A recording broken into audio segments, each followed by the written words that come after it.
What's up, everybody? It's your boy Joshua Edwards, live from Brooklyn, New York. This is Joshua's Proximity. Obviously, the NFL draft has finally concluded. But before I recap on the NFL draft, particularly the first round, I'm going to tell you or talk to you about the NFL playoffs because that's the second hottest thing right now, currently speaking. So as we're looking at the playoff board, the Thunder are up 3-0 on the Suns with a chance to close it out tonight. They will.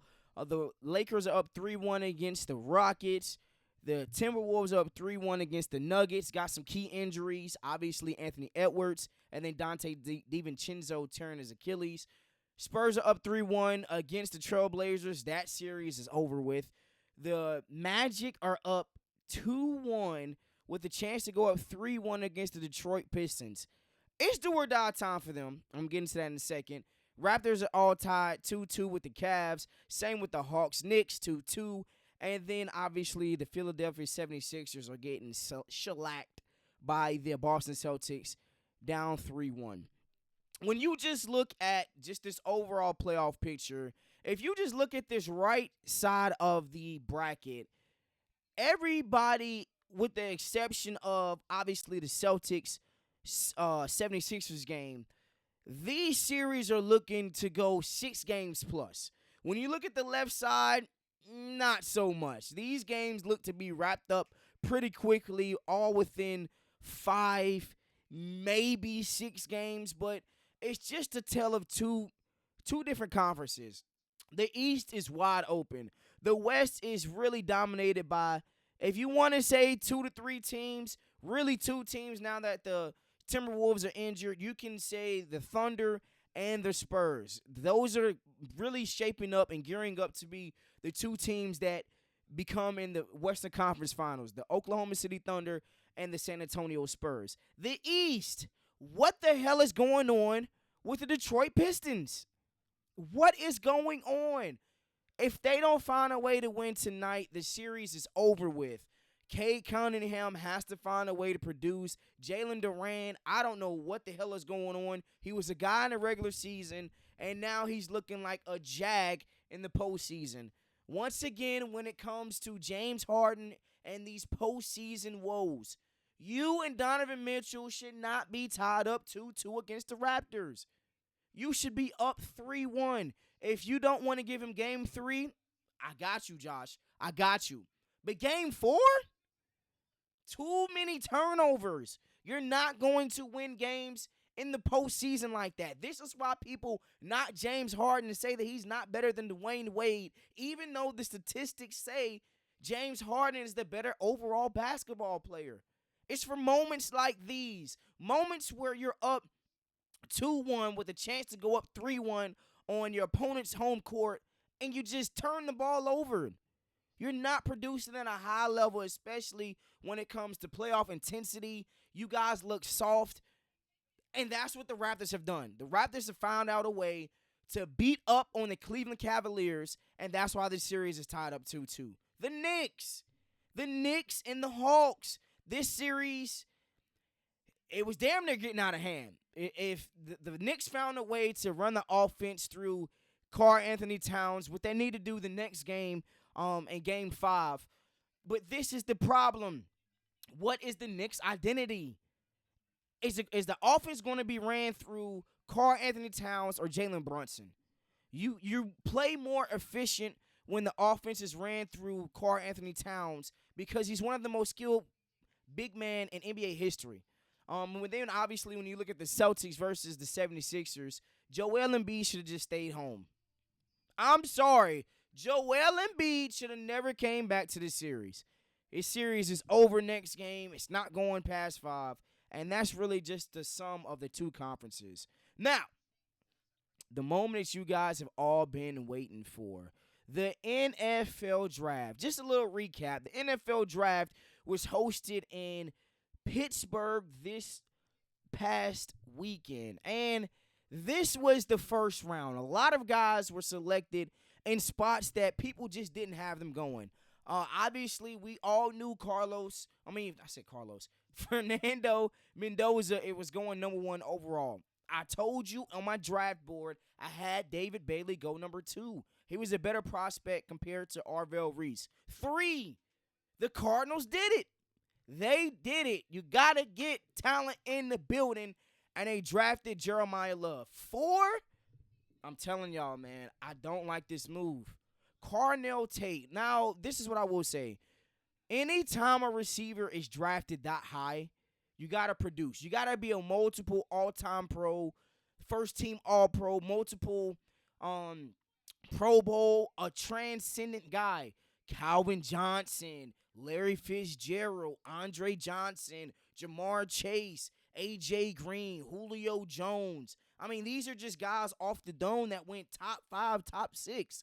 Is Carnell Tate that guy? He wasn't even the number 1 on his team. I don't care. If you're drafted that high, you should automatically be number 1 on your team. Are we sitting here saying today Carnell Tate is the number 1, that he was the number 1 coming out of Ohio State? I just don't see it. I don't necessarily see how well he's going to be with the Tennessee Titans. I know Daboll is going to find a way to get him the ball. 5, Arvell Reese. We kind of all went there. The Chiefs went out and traded up and actually went to go get their cornerback from LSU. That was pretty – it was different. When you look at the Commanders, they went Sonny Styles. We kind of talked about that for a little bit. Jordan Tyson, number 8th overall pick. Number 9, I can't see the name right now.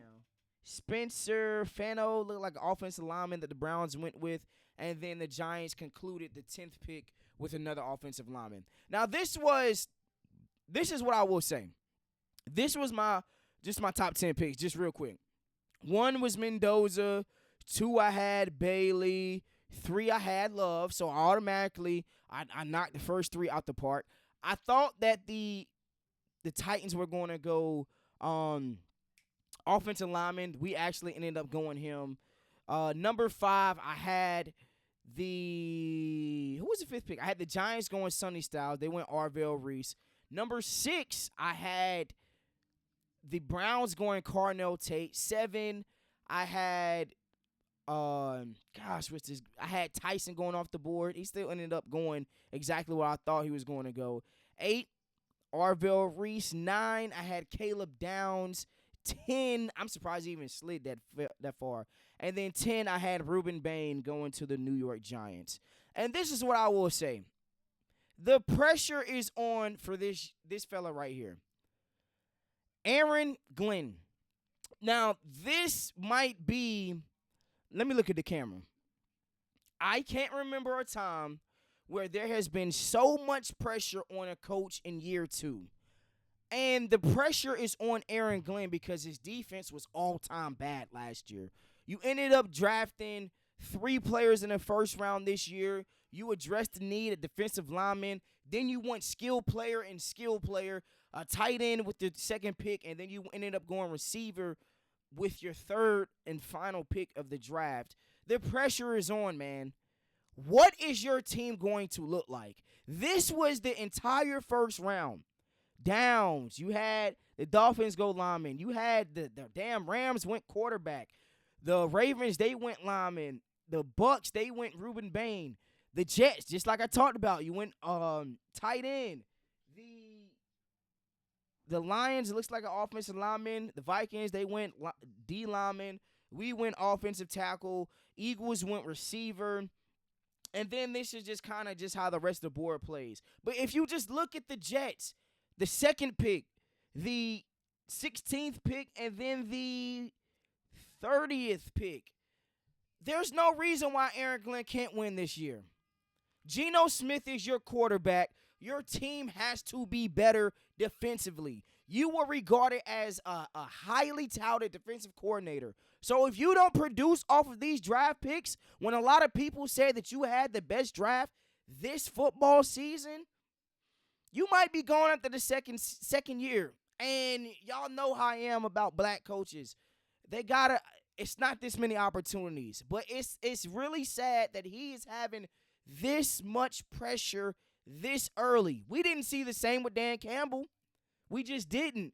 So I think that he has to show significant strides in year 2. They have to be competitive especially within the division. They should beat the Dolphins. They should sweep the Dolphins, if you ask me.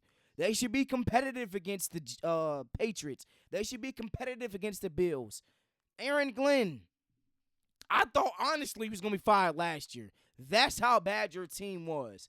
And it's not right. It's not fair. But hey, to each his own. Life is not fair. So, overall, we give the Panthers a B plus grade. We hit some key needs. We got another receiver. We got a defensive back. Went offensive lineman. We building around Bryce Young. We went D tackle with the second pick. You are going to see the Carolina Panthers win back-to-back NFC South champions. NFC South championships. And I think that it begins this offseason, which we have done with the Jalen Phillips and the Devin Lloyd. This team is going to be really well. Hey, please be on the lookout for us, all right? Josh's Proximity, we out.